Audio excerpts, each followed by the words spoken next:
Is Nebraska a forever job for Matt Rhule? That's next in the first mailbag of preseason camp.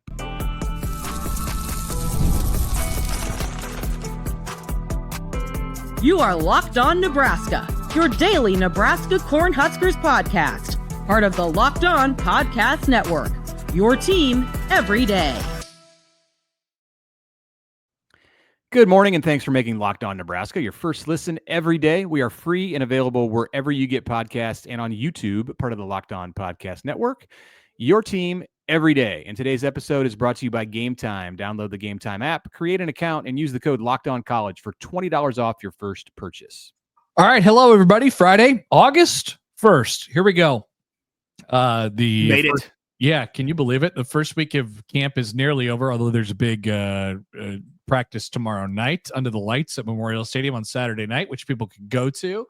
But let's not belabor the point here. We have a lot of questions from you all, so let's get right to them. A good one right off the top from Colton, born and raised in Lincoln, but living in Boston. I think that counts if you're living somewhere. Yes. Boston. Put a pin. We'll drop that.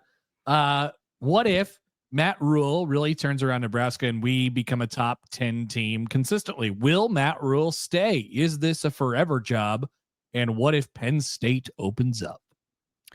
Well, I think you have to consider, the first thing you have to consider is, what does forever mean for Matt Rhule? Because Matt Rhule's 50 years old and working on a $70 or $80 million contract, whatever it is. I don't know. I know we've talked about this before.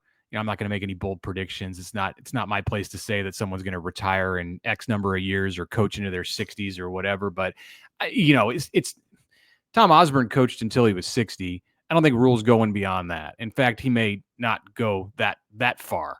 So forever at Nebraska could be 5 more years, could be 6 more years, 7 more years. Hard to say. As far as the Penn, so yes, I think it could be a forever job for him if you're talking about the rest of his coaching career. Yeah. As for Penn State, he could surprise me, but I do know that he doesn't want that. Like, he doesn't want that. It's not that he doesn't want Penn State. He has a lot of love for Penn State, and he talks about that. Talked about it at Big Ten Media Days. Talked about Pat Kraft and the Penn State AD and his relationship there. Pat Kraft was Matt Rhule's AD at Temple, you may know. So, but I just don't think he wants the personal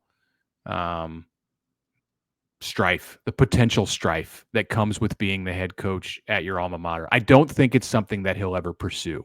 Maybe I'll be proven wrong someday, but that's my stance. Yeah.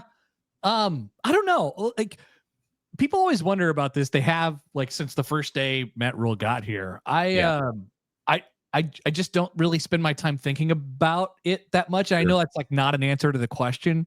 Because it's a thing that people are naturally curious about. It's his alma mater, and like you said, he has great reverence for it and loves it and all that stuff. But I don't know, like, if Penn State ever pursues him, it probably means things are going pretty well here, and maybe there is a obvious succession plan in place, or whatever it might be. Like, we're talking about different circumstances than the ones we currently live in. Now, life can come at you pretty fast. Maybe James Franklin, for whatever reason, tanks this year, and all of a sudden they come knocking. I don't know, but I do know it'd be a difficult decision for him. That's for sure. Yeah, I think there's a lot that would come with that would not be all that excited about undertaking. Now, that isn't to say that if Pat Kraft were the guy to in some scenario come after him, I do think that Rhule would have a hard time telling him no, but I think ultimately that would not be his choice. Their relationship has been described to be as like best friends. Like, they are great friends. So that's a real thing. And I do think as long as Nebraska was trucking along and moving forward, that Rhule would get a call. But James Franklin still has a job there, and he's doing pretty well, and he's the favorite to win the Big Ten this year. So let's let that play out. From Curtis in an undisclosed location. I like the mystery. I watch 100 different YouTubers give their takes on what Dana's offense will look like, and nobody mentions the fact that Dana Holgorsen practically invented the mesh and different mesh concepts. Recently watched a coaching seminar that he had on mesh concepts, and it seems like a perfect fit. Easy, quick reads with the tight ends, hitting linebackers to make space. I don't know if that's really a question, but I love the show. And it is my first listen every day. Counts just the same, Curtis. Thanks. Yeah, we can make it a question. Is Dana Hogerson going to incorporate the mesh concept into Nebraska's offense? And the answer is yes, absolutely. Yeah. Like, it's a big part of what he does offensively.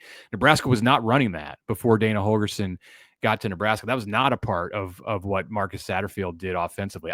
That's from my view of the offense in watching it. I did not see that. And then Nebraska ran some of it in the final 4 games of the year. And I think you'll see more. And basically what it is it's receivers running short crossing routes that get in the, for lack of like going into I can't give a seminar like Holgorsen can on the mesh, but you get some short crossing routes out there and you get natural screens and picks. Like, you can't deliberately set one of those things and stand there and screen a defensive player.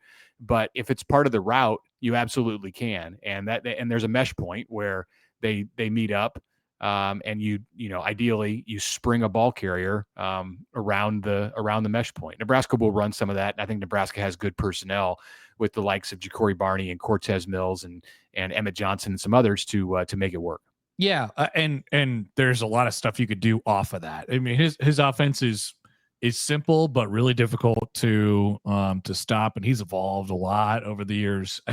Nobody talks about that. They like to point to the air raid and all those things, but bottom line for me is he's just really good, and he has a history of being really good, and that's kind of the story on Dana Holgorsen. And we heard from him Thursday along with the Keel Shorts, so yes, talking about his offense. We'll talk more about that on Monday. A comment from Braden on YouTube. We were talking about punters and pants yesterday on the podcast. Both of those things. As a rugby player, Braden says, I can attest that once you get used to the short shorts, there is no going back. Put them quads on display, he says. Yeah, you think that's what part of it is, that these guys want to show off their big old quads? Mm-hmm. Yeah, definitely. It's fashionable to wear the short shorts. I mean, we're talking about pants here, and we had a conversation on the show Thursday about how the players' pants basically barely cover longer than their underwear, or their what were you calling it? The compression shorts? The compression shorts that come down that they wear underneath. Yeah, like they're sticking out from underneath the football pants. And yeah, that's the way it's going, man. It's fashion. It's definitely like a style over substance kind of thing. Not that it lacks substance, but it's a style thing, right? Like the pants are coming up these days. I'm watching a college football game right now over the right edge of my computer screen because Zach is playing college football on the EA Sports game. We got Texas against Arizona State, and I'm trying to check out the pants here on these players. They don't seem to the video game. They go above the knees, but not much higher, not any higher than that. Yeah, it looks like they're all kind of about the same. Couple guys wearing tights underneath, but most of them are bare-legged. Ignore everything that he says. He doesn't need to be a part of this. You got a 4th and 28 though. From Josh. This is from. Oh, how about this? Kenai, Alaska. Is this our first pin in Alaska? No, maybe our second. Yeah, I think it's the first one. Now would be a good time to try this. I think we can talk over this. So here's the new map. Nathan has done himself some great work, and I hope that some of you are watching this on like a larger screen than your phone if you're on YouTube, because and we'll kind of narrate what's going on here with the map. So that our audio listeners are not like 30 seconds just turning off the show. But here we go. So Kenai, Alaska we're putting a pin in Kenai, Alaska next week, and here's what we got. So there's the map. It's a Google Maps, and Nathan starts in Lincoln, and he's zooming in on Memorial Stadium. Oh, and there's a picture of me catching a punt inside Memorial Stadium. I don't know why that's in there. I caught that punt, by the way. And now we're zooming out, and you see a lot of pins in the state of Nebraska. We got the United States on there fully in view. We're going over the Pacific Ocean. There we are. And is that Hong Kong? Yes, I believe there's a pin in Hong Kong, a couple of them in Europe, and we come back to North America. You can see we have a pin in Mexico City. I didn't see anything up there in Alaska. It looked like Alaska was blank. Not anymore. Yeah, that is a special map. I'm excited, and great play-by-play, by the way, too. You should, I know a couple people. Maybe we got to get you hooked up doing some play-by-play. So Josh in Kenai, Alaska, put a pin in it. He says, "I love your guys' show. I've been listening in the Great North since day one. Grew up in Omaha. My dad has season tickets in the South End Zone since 1990. I'm a diehard Husker fan. Love running into fellow Nebraskans up here in Alaska. Just the other day, I noticed a nurse in the hospital. I'm a physical therapist and had a Husker surgical cap on. It started a neat convo about being a Cornhusker away from home. My question is, where's the oddest or furthest place away that you have met a fellow Husker? Love the show. Keep up the great work. Keep up the great work, GBR. All right. Do you have anything? I got an answer here. Do you want me to go first, or do you have anything off the top? Nothing off the top of my head, but as long as everywhere can't be an answer, like everywhere I've ever been, there's a guy wearing a Husker shirt, 100%. Pretty much from sea to shining sea. And I felt like that was not the way to go with this. Like, I felt like the only way to have an interesting answer here is if it was out of the country, because anywhere you go in the United States of America, you are going to see people in a Nebraska hoodie, or depending on the time of year, or a Nebraska hat, or have a Nebraska bumper sticker, whatever it is. I did meet a Nebraska fan this year in Cozumel, Mexico, which I get is still North America. It's not that far, but it was a guy who was working on the cruise ship that we were on, and he was off the boat on a port day in Cozumel. So kind of cheating, because he got on the boat in Texas just like I did, but he was a Millard North grad and was a big Nebraska fan. Yeah, he works for Royal Caribbean. That's awesome. One more. I also enlisted the help of my brother-in-law in this, and he says he's done quite a bit of international traveling, and he said, I met one last year in Thailand, in Phuket. We both had Nebraska hats on, so easy intro. I met a couple Husker fans at my bachelor party after having a couple frozen daiquiris in a pool in Vegas.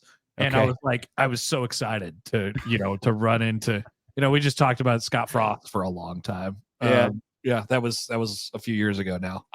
The other thing I would say is, and this is totally cheating, is Dublin. I met a lot of Nebraska fans in Dublin when I was there for a Nebraska game in 2022. That, I suppose, makes some sense. Let's take a quick timeout. When we come back, we'll drop a few more pins.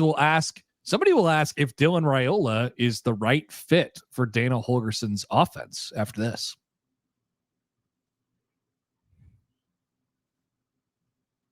But first, a word from our friends from DripDrop. Yes, that's right. You're trying to stay on top of your routine, whether it's workouts, long days on campus, or staying focused through back-to-back classes. Hydration is where it all starts, and that's where DripDrop comes in. DripDrop is a doctor-developed and scientifically proven for fast hydration. It uses the perfect balance of sodium, electrolytes, and glucose to help your body absorb fluids quickly, delivering 3 times the electrolytes and half the sugar of, say, a leading sports drink. And I have a giant bag of the Drip Drops at home, going through all the different flavors. They're fantastic. They kept me hydrated this past weekend when felt like it was 300 degrees in the Omaha area. I ripped a couple of them before I went out and played golf, and it put me in a great spot to win a golf tournament. That's right. Drip Drop helped me do that. And right now, Drip Drop is offering you, Locked On listeners, 20% off your first order. Just head to dripdrop.com and use the promo code LOCKEDONCollege. Dripdrop.com, promo code LOCKEDONCollege for 20% off. Stock up now before the heat really hits.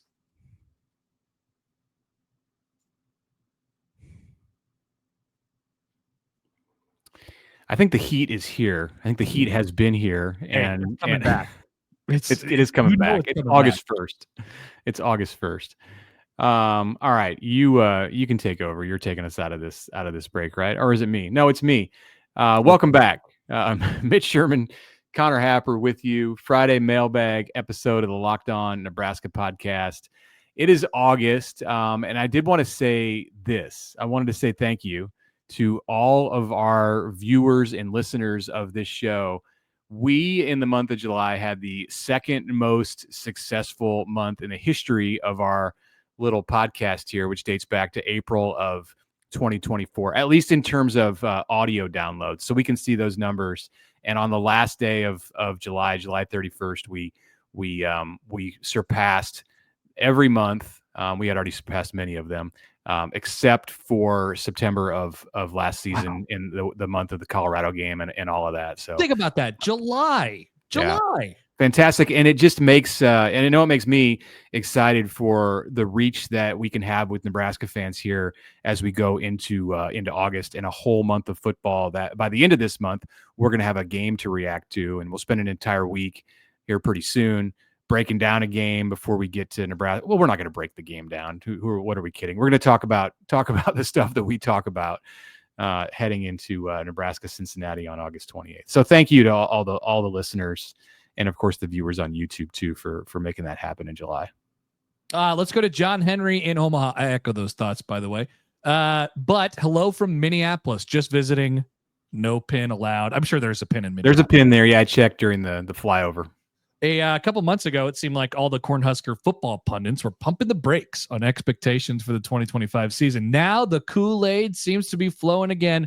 I'm sure not too uncommon this time of year. What season in the last 20 years, a great question, has had the most fall camp hype and then followed immediately by the biggest disappointment? Love the show. Thanks, John. Wow, that's great. That's good. Yeah, I mean, I immediately just go to the most disappointing seasons because they all have hype, and the hype in the preseason, they run together. It's hard for me to differentiate when I look back at it and say that now some seasons, like when you have a new starting quarterback, or certainly like the second year of a new coach. So I'm going to 2021 because 2021 had tremendous disappointment. That was the season of all of the one-score losses. Every game was Nebraska went 0-12 and had 12 one-score losses in that game. If my memory serves, actually it was 3-9, and they lost to Michigan by a field goal. Ohio State came in, and I think the Ohio State game was a 9-point game, so it didn't even count in the one-score losses. But it was every bit as excruciating for Nebraska. So I will go to 2021 and say that the hype did not meet the season. And then you got to also look at like 2017, which was the failure year, the final year for Mike Riley, when Nebraska lost to Northern Illinois and took the air out of the room after a 9-win season the year before. Yeah. I would agree with you on both of those accounts. I think the more disappointing season than both of those is 19.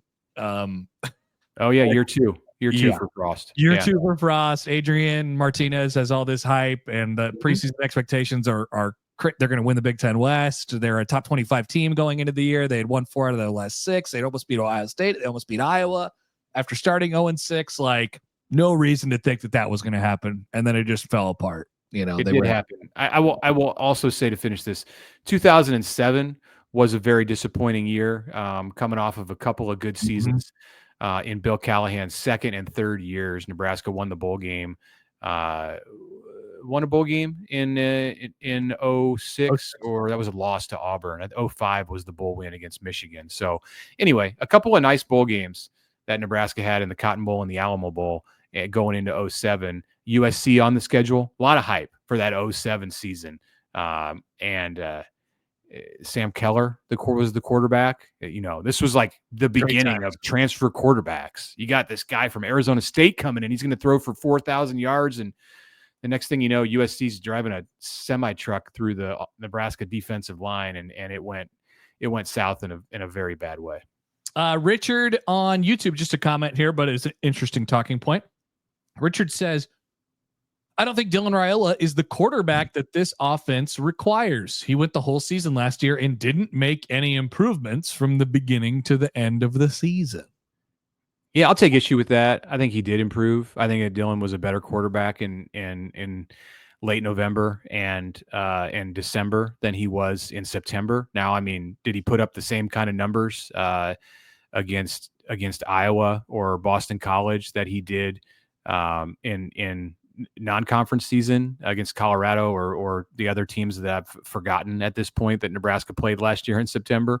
No, but I do think he was a better quarterback, and I do think he's improving. And you have to consider that you're a freshman first-year starter is going to have ups and downs, and you know, unless you just want to not believe anything that we're hearing about Dylan and you know, from his coordinator, from his head coach, and that's you certainly can do that. Like, Nebraska's given you lots of reasons to not believe in recent years, but I tend to believe that Dylan is a good fit for this offense. I take issue with everything that this question or comment implies. Seriously, everything, every part of it. It implies that he can't execute the offense that is laid out for him. It implies that the offense is so rigid that you know, he has to be one specific kind of quarterback. Like Dana Holgorsen, his whole thing has been adjusting over the years. Riyola, it possesses all the arm talent in the world to be able to execute whatever offense they put him in, unless it's like a triple option offense. If you can't work with Dylan, if you're an offensive coordinator and you can't make it work with sophomore year, more advanced Dylan Riyola, then you got a problem. Or maybe we just think too highly of him, but I don't think that's the case. Yeah. Let me read this, get through this one from Tom in Illinois, and then we'll go to break. So from Tom in Maryville, Illinois, he says, I'm a bit behind the pack when it comes to getting through the episodes, but when I was listening to the last mailbag, you guys talked about the best place to live for football. I noticed you were limited to the Nebraska area. That's because the question was about whether the listener should live in Gretna or Elkhorn. Anyway, I would like to expand that question to where in the United States you would rather live to see the most Nebraska football. He's advocating for Illinois. He lives in Chicago area, Metro East. He would say the Chicago area would be the best place to see Nebraska away games.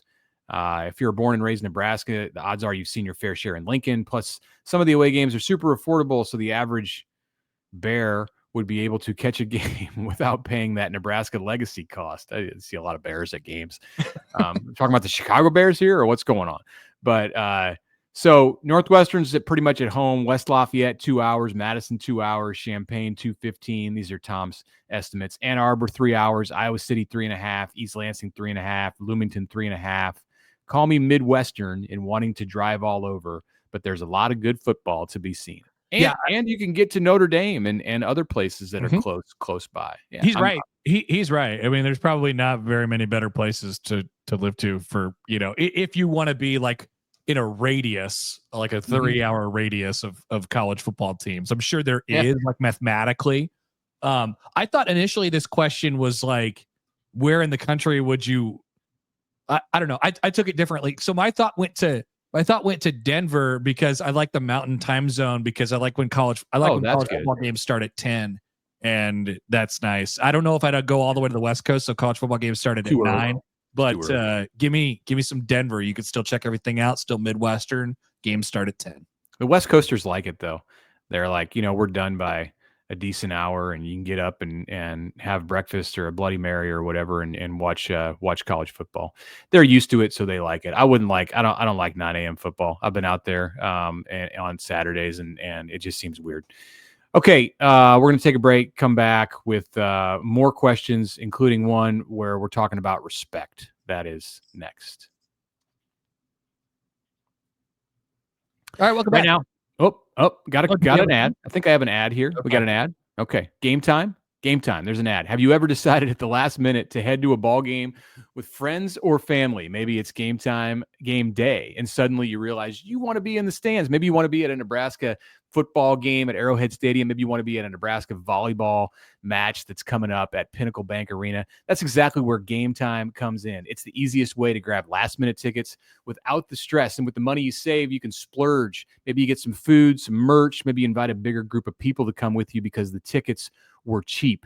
Game Time is an official ticketing partner of Locked On MLB. It makes it easy to browse the app for an exciting MLB game. Maybe it's the Royals and they're playing.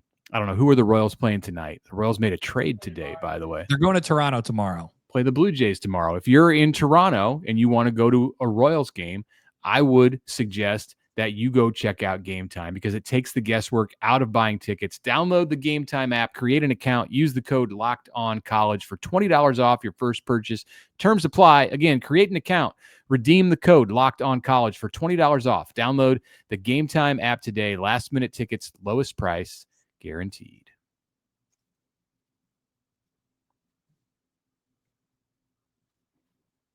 Okay, now we welcome you back. Segment 3 here on the Locked On Nebraska podcast. My apologies for that. Connor Hamper, Mitch Sherman with you. Appreciate you listening this week. Let's go back to the comments/questions.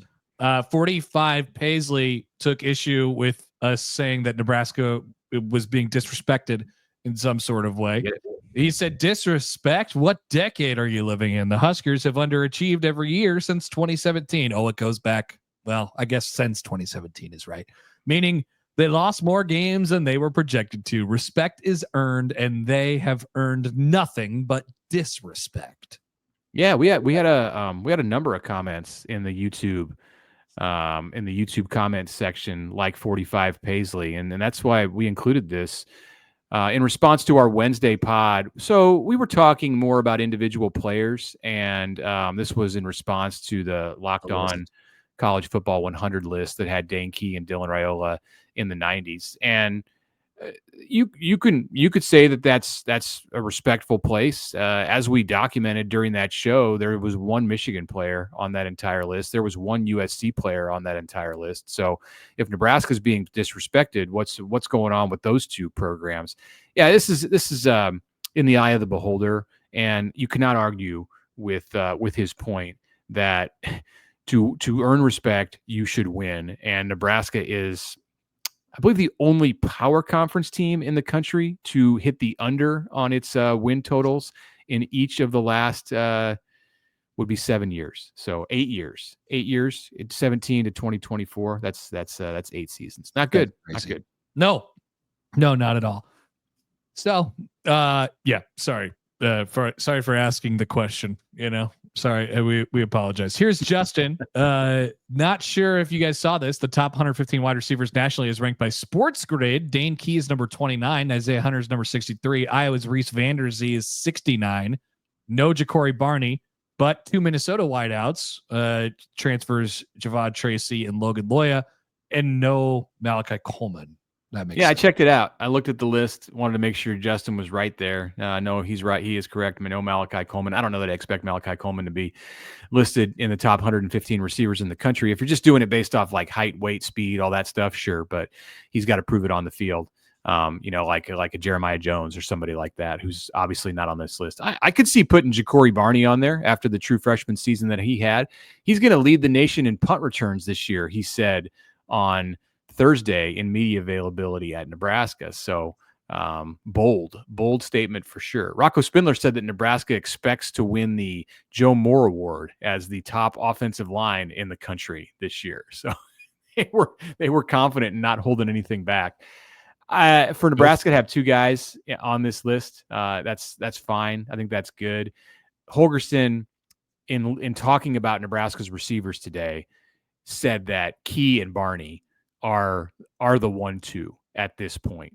And then he mentioned Hunter as a guy who showed up today, I believe was his description, followed by the likes of Cortez Mills. Now, Janiron Bonner is a utility player, so they're not really necessarily like judging him on the same qualifications or characteristics that they do the other guys. But Cortez Mills, Quinn Clark, Keelan Smith, Jeremiah Jones, really all the names that we mentioned yesterday in talking about the receivers are the names that Dana Holgorsen and Da'Keel Shorts mentioned today. So you don't really even need to listen to them. You can just listen to us. Nice. Great advice. Let's see where Vince in Napa takes us today.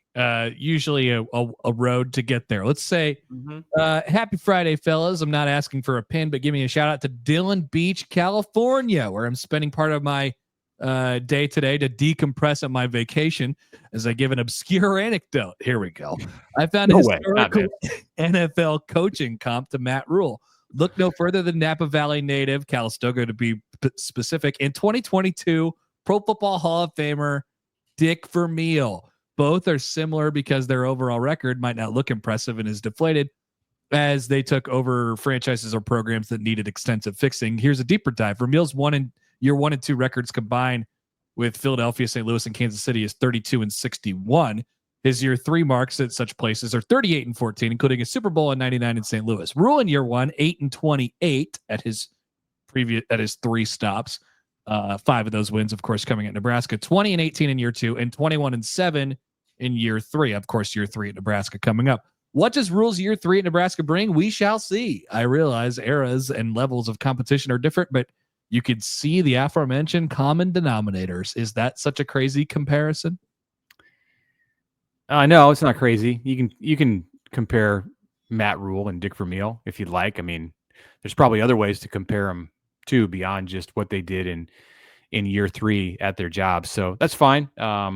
Dick Vermeil was known as like one of the nicest guys in football when he coached, like just a great person to spend time around. And so there's a similarity there, I think, with like Matt Rhule's personality and his disposition. He's an enjoyable person to be around, have a conversation with, and he tends to fix things in year 3. So he can only hope that like things take off for him in his career the way they did for Dick Vermeil when he got into the NFL and like hit his stride and like what was like a reboot of his career at that time with Kansas City and St. Louis. I think you'd take the success that he had after those first 2 years. Scott, Windsor, Ontario, frequenter of the Mailbag. Mitch and Connor, happy Friday. Or as it's called at my house, pizza night. Awesome. Happy pizza night, Scott. Fall camp has commenced, and we are less than 30 days away from kickoff in Kansas City. Speaking of which, why is this game at Arrowhead? It's my understanding that this was originally a Cincinnati home game. Then it was moved to Indianapolis, then Kansas City. Why? Why would Cincinnati do this? How does it benefit them? How did Nebraska pull this off? What did it cost them? Is it a shared gate?